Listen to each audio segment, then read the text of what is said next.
Lorsque le travail commença dans le Nord, nous n'avons suivi aucun plan personnel, nous n'avions pas reçu d'itinéraire, nous disant que nous devions d'abord aller évangéliser le Sud, puis le Nord et le centre de l'Inde. Nous n'avions aucune préférence.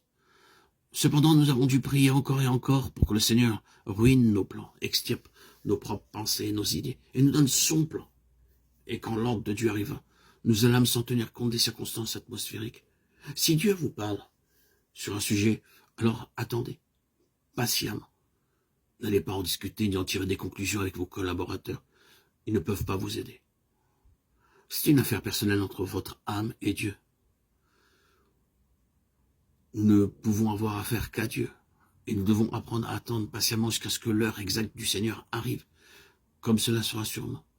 Au commencement, le problème qui se posait aux disciples était « nous sommes trop peu ». Mais ici, dans le second chapitre des Actes 2:41, il en est autrement. Nous sommes beaucoup trop. Ceux qui acceptèrent sa parole furent baptisés, et en ce jour-là, le nombre des disciples s'augmenta d'environ 3000 âmes. Maintenant, ils faisaient face au deuxième obstacle. Comment les conduire? Comment maintenir l'ordre et la discipline?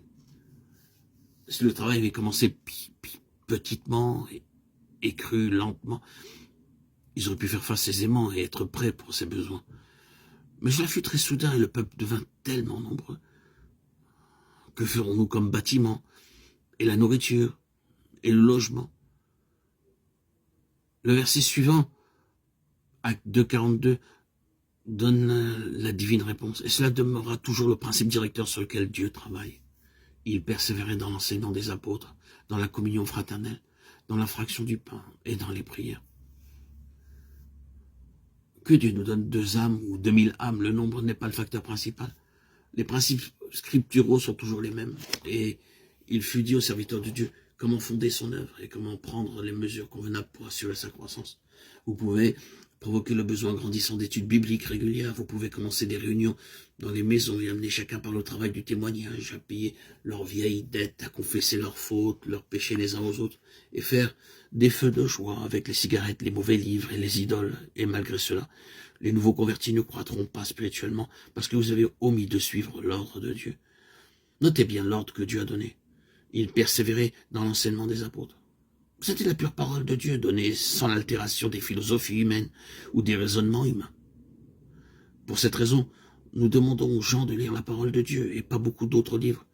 Je ne discuterai pas de la valeur des services variés que peut donner la littérature. Il y a de bons livres, mais je recommande de lire avant tout la Bible. La Bible doit devenir familière aux croyants. Ils doivent apprendre le plan de Dieu à travers sa parole. C'est ce que les apôtres firent.